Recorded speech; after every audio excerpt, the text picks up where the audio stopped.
Dear students, कैसे हैं आप लोग। उम्मीद करता हूं कि आप लोग स्वस्थ होंगे, मस्त होंगे, अपनी पढ़ाई में व्यस्त होंगे। दोस्तों, मैं विनय विश्वकर्मा आपका स्वागत करता हूं आपके अपने चैनल विनय से स्टडी में। तो दोस्तों, आज के वीडियो में हम क्लास 12 नागरिक शास्त्र का 2026 का मॉडल पेपर सॉल्व करेंगे। तो वीडियो में लास्ट तक बने रहिएगा। आज का वीडियो आपके लिए मोस्ट इंपॉर्टेंट है। अगर आप वीडियो पर नए हैं तो वीडियो को लाइक कर दीजिए, चैनल पर नए सब्सक्राइब कर दीजिए, बेल आइकन को प्रेस कर दीजिए, क्योंकि बोर्ड एग्जाम के हर इंपॉर्टेंट टॉपिक का वीडियो आपको चैनल पर डेली मिलता रहेगा। तो देखिए, ये हमारा है पेपर कोड और समय हमारा होता है 3 घंटे 15 मिनट का और पूर्णांक हमारा होता है 100 नंबर का। अब देखिए हमें निर्देश में क्या दिया हुआ है।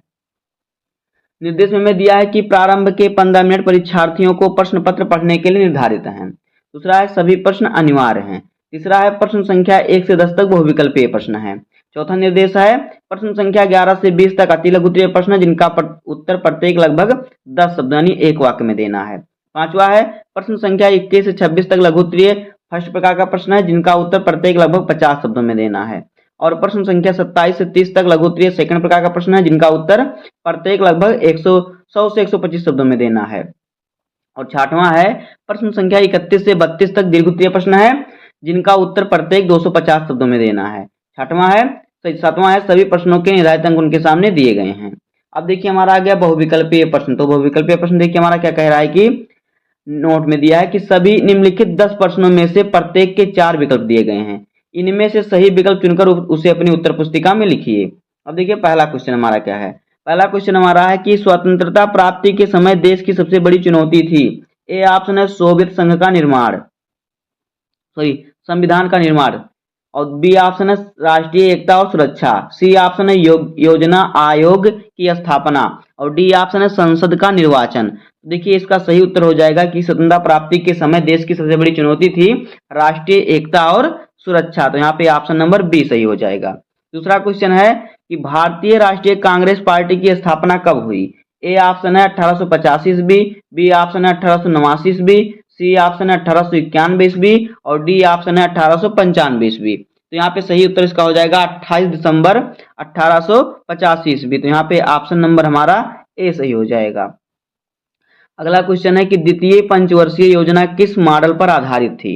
ए ऑप्शन है नेहरू महालनोबिस, बी ऑप्शन है हेराल्ड डोमर मॉडल और सी ऑप्शन है गांधी मॉडल, डी ऑप्शन है वर्धा मॉडल। तो इसका सही उत्तर हो जाएगा नेहरू महालनोबिस मॉडल। तो यहाँ पे ऑप्शन नंबर ए सही हो जाएगा।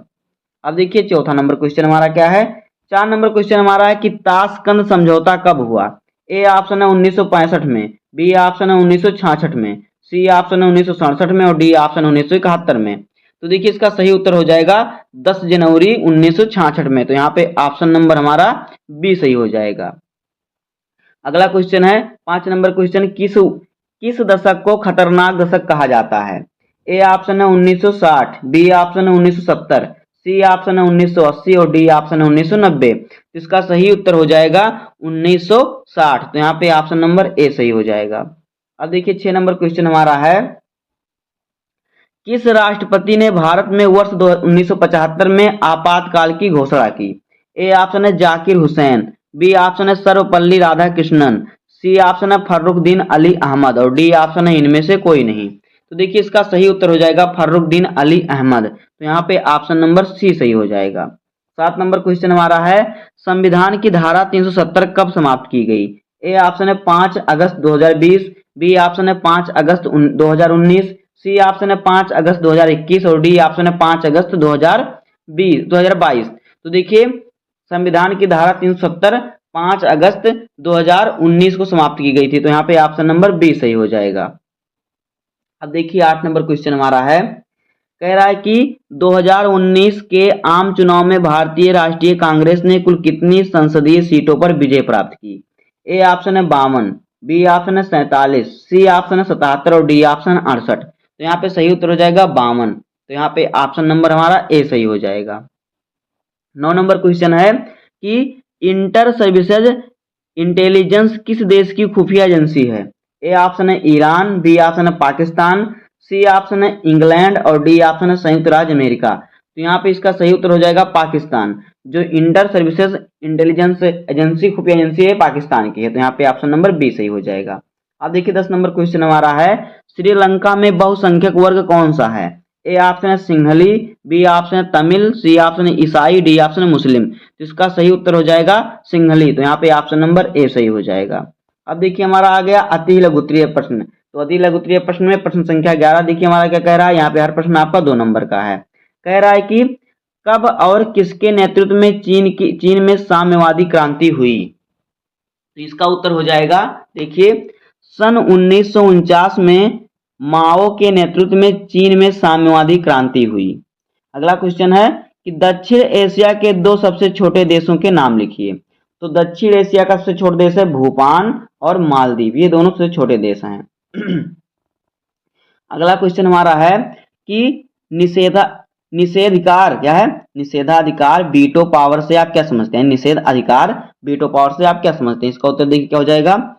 संयुक्त राष्ट्र संघ के अस्थायी सदस्यों को निषेध अधिकार की शक्ति प्रदान की गई है। इसका तात्पर्य यह है कि यदि 5 अस्थायी सदस्यों में से कोई एक सदस्य सुरक्षा परिषद में किए गए निर्णय से सहमत नहीं है तो वह इस निर्णय को वीटो पावर के माध्यम से रद्द कर सकता है। यानी कि 5 देश हैं, 5 देशों में से अगर किसी को कोई भी निर्णय है किसी को नहीं मंजूर है तो रद्द हो सकता है। अब देखिए अगला क्वेश्चन है BWC तथा CWC का पूर्ण रूप क्या है। तो देखिए BWC का पूर्ण रूप है बायोलॉजिकल वीपन्स कन्वेंशन, यानी कि जैविक हथियार संधि। और CWC का जो है फुल फॉर्म है केमिकल वीपन्स कन्वेंशन, यानी कि रासायनिक हथियार संधि। BWC 1972 में की गई, इस पर 155 से ज्यादा देशों ने हस्ताक्षर किए, जबकि CWC 1992 में की गई और इस पर 181 देशों ने हस्ताक्षर किए। अब देखिए 15 नंबर क्वेश्चन है अंटार्कटिका प्रदेश पर संप्रभुता का दावा करने वाले 2 देशों के नामों का उल्लेख कीजिए। तो एक है ब्रिटेन, दूसरा है अर्जेंटीना। 16 नंबर क्वेश्चन देखिए हमारा क्या है। कह रहा है कि स्वतंत्रता के समय देशी रियासतों की कुल संख्या कितनी थी। तो देखिए स्वतंत्रता के समय देशी रियासतों की कुल संख्या 565 थी। अगला क्वेश्चन है 17 नंबर क्वेश्चन की सोशलिस्ट पार्टी का गठन कब हुआ, कुछ प्रमुख समाजवादी नेताओं का नाम भी बताइए। तो उत्तर देखिए सोशलिस्ट पार्टी का गठन 1948 में हुआ। आचार्य नरेंद्र देव, जयप्रकाश नारायण, राम मनोहर लोहिया और अशोक मेहता कुछ प्रमुख समाजवादी नेता रहे हैं। अब देखिए 18 नंबर क्वेश्चन है कि भारत में नियोजन के किन्हीं 2 उद्देश्यों का नाम उल्लेख कीजिए। तो उत्तर देखिए भारत में नियोजन के 2 उद्देश्य इस प्रकार से हैं। नंबर 1 निर्धनता और बेरोजगारी दूर करना तथा कृषि एवं उद्योगों का समन्वित विकास करना। आगे देखिए 19 नंबर क्वेश्चन हमारा है। कह रहा है कि भारत चीन के संबंधों में खटास आने के 2 मुख्य कारण बताइए। तो उत्तर देखिए भारत चीन के संबंधों में खटास आने के 2 मुख्य कारण निम्नवत हैं। नंबर 1 चीन द्वारा 1950 में तिब्बत पर कब्जा करना और दूसरा है भारत द्वारा 1959 में तिब्बत धार्मिक नेता दलाई लामा को राजनीतिक शरण देना। अब आगे देखिए 20 नंबर क्वेश्चन है कि शाह जांच आयोग का गठन कब किया गया और इसके अध्यक्ष कौन थे। तो उत्तर देखिए शाह जांच आयोग के अध्यक्ष सर्वोच्च न्यायालय के भूतपूर्व मुख्य न्यायाधीश JC शाह थे। इस आयोग का गठन 1977 में जनता पार्टी की सरकार ने किया था। अब हमारा आ गया लघुत्तरीय फर्स्ट प्रकार का प्रश्न। तो यहाँ पे हर प्रश्न आपका 5 नंबर का है। तो देखिए प्रश्न संख्या 21 हमारा है।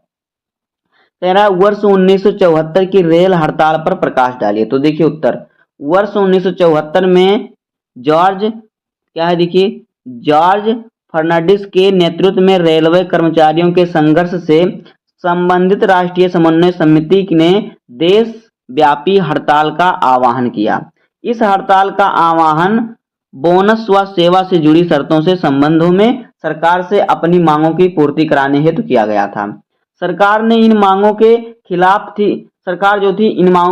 थी। रेलवे कर्मचारी की इस हड़ताल से मजदूरों के असंतोष को बढ़ावा मिला। इस हड़ताल से संबंधित कई नेताओं को गिरफ्तार किया गया और रेल लाइनों की सुरक्षा में सेना को लगा दिया गया। अंततः 20 दिनों बाद यह हड़ताल बिना किसी समझौते के वापस ले लिया गया। अब देखिए 22 नंबर क्वेश्चन है कि हर क्षेत्रीय आंदोलन अलगाववादी मांग की तरफ अग्रसर नहीं होता। इस अध्याय से उदाहरण देकर तथ्य की व्याख्या कीजिए। तो उत्तर देखिए, क्षेत्रीय आकांक्षाएं लोकतांत्रिक राजनीतिक का अभिन्न अंग है। क्षेत्रीय मुद्दे की अभिव्यक्ति कोई असामान्य अथवा लोकतांत्रिक राजनीति के दायरे से बाहर की घटना नहीं है, लेकिन हर क्षेत्रीय आंदोलन अलगाववादी मांग की तरफ अग्रसर नहीं होता। इसे निम्नलिखित उदाहरणों द्वारा समझा जा सकता है। नंबर 1, देश में भाषा के आधार पर राज्यों के गठन की मांग करते हुए जन आंदोलन चलाए गए। मौजूदा आंध्र प्रदेश, कर्नाटक, महाराष्ट्र और गुजरात ऐसे ही आंदोलनों वाले राज्य हैं। दूसरा है, मिजोरम और अरुणाचल प्रदेश के लोगों में भी क्या है, चकमा शरणार्थियों को लेकर गुस्सा है। तीसरा है, पंजाब में उठा आंदोलन प्रदेश के लिए क्षेत्रीय स्वशासिता की मांग से प्रेरित था, न कि अलगाववादी राजनीति से। चौथा है, त्रिपुरा में भी आप्रवास की समस्या का समाधान नहीं हुआ, जिसके कारण वहां पर स्थिति गंभीर बनी हुई है। अब देखिए हमारा आ गया 23 नंबर क्वेश्चन। 23 नंबर क्वेश्चन कह रहा है कि ऐसे दो मसलों के नाम बताएं जिन पर भारत बांग्लादेश के बीच आपसी सहयोग है, और इसी तरह के दो मसलों के नाम बताएं जिन पर असहमति है। तो देखिए उत्तर इसका, भारत और बांग्लादेश सहयोगी राष्ट्र रहे हैं। कई मुद्दों पर दोनों के मध्य मतभेद उत्पन्न हो जाते हैं। बांग्लादेश की स्वतंत्रता में भारत मुख्य सहयोगी था, इसलिए भी भारत सदैव बांग्लादेश की सहायता करता रहा है। भारत ने बांग्लादेश को सहयोग दिया है। नंबर 1, सहयोग के मुद्दे देखिए क्या है, भारत बांग्लादेश के सहयोग के मुद्दे निम्नवत हैं। नंबर 1, भारत बांग्लादेश के बीच गंगा जल बंटवारे से संबंधित फरक्का समझौते पर हस्ताक्षर किया। दूसरा, अंतर्राष्ट्रीय आतंक, संगठित अपराध तथा मादक द्रव्यों की तस्करी को रोकने के लिए संबंधित करार भी दोनों देशों ने किया।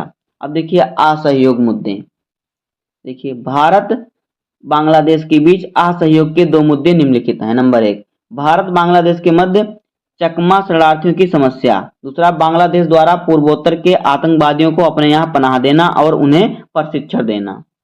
अब देखिए 24 नंबर क्वेश्चन है कि विश्व स्वास्थ्य संगठन के विषय में आप क्या जानते हैं। तो उत्तर देखिए, विश्व स्वास्थ्य संगठन की स्थापना 7 अप्रैल 1948 को हुई। इसका मुख्यालय जिनेवा में है। स्वास्थ्य से तात्पर्य केवल बीमारी और दुर्बलता की अनुपस्थिति न होकर पूर्ण शारीरिक, मानसिक और सामाजिक कल्याण की भी दशा से है। जैसे राष्ट्रीय सरकारों की स्वास्थ्य सेवा सुदृढ़ करने में सहायता देना, संकट काल में तकनीकी सहायता था, सलाह देना, रोगों को दूर करने के लिए योजनाएं बनाना था, अन्य कार्यान्वित करना, अंतर्राष्ट्रीय स्वास्थ्य के मामलों पर अंतर्राष्ट्रीय अभिसमय तथा करारों को प्रस्तावित करना आदि।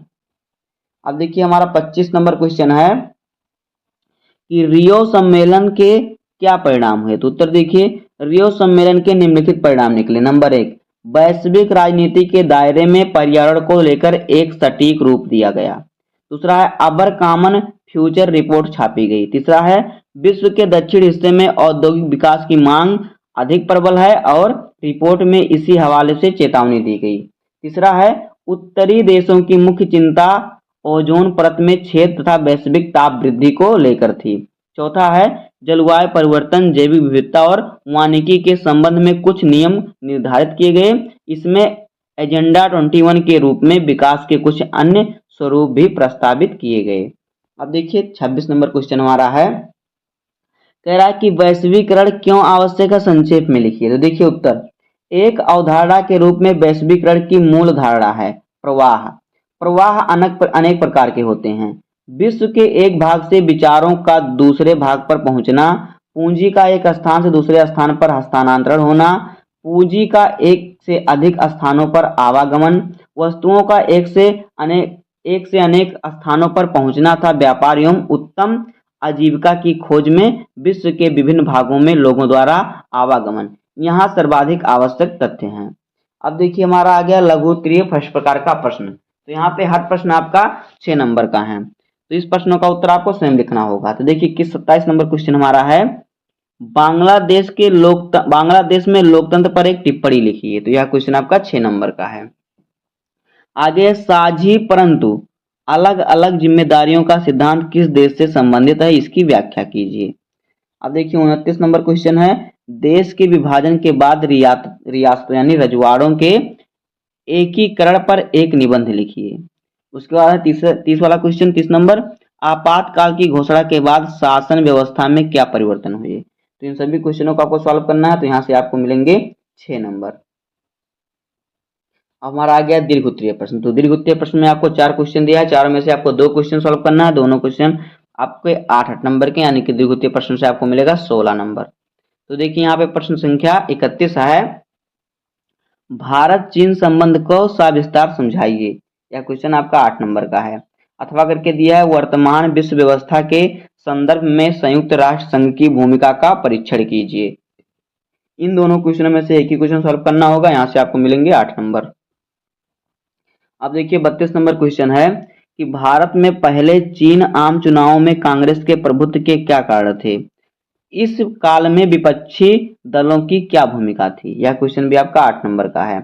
अथवा करके दिया है, स्वतंत्रता के पश्चात भारत की प्रमुख चुनौतियां क्या थी, उनमें से किन्हीं 2 चुनौतियों के समाधान के लिए उपाय किए गए हैं। क्या उपाय किए गए, इसको लिखना है। तो इन दोनों में से भी आपको एक ही क्वेश्चन सॉल्व करना होगा, जहां से आपको मिलेंगे 8 नंबर। तो दोस्तों इसी प्रकार से होगा हमारा पेपर 2026 का। उम्मीद करता हूं कि आपको वीडियो पसंद आया होगा। अगर आपको वीडियो पसंद आए तो वीडियो को लाइक कर दीजिए, चैनल पर नए सब्सक्राइब कर दीजिए, बेल आइकन को प्रेस कर दीजिए, क्योंकि बोर्ड एग्जाम के हर इंपॉर्टेंट टॉपिक का वीडियो आपको चैनल पर डेली मिलता रहेगा। तो मिलते हैं किसी नेक्स्ट वीडियो में, तब तक के लिए धन्यवाद, जय हिंद।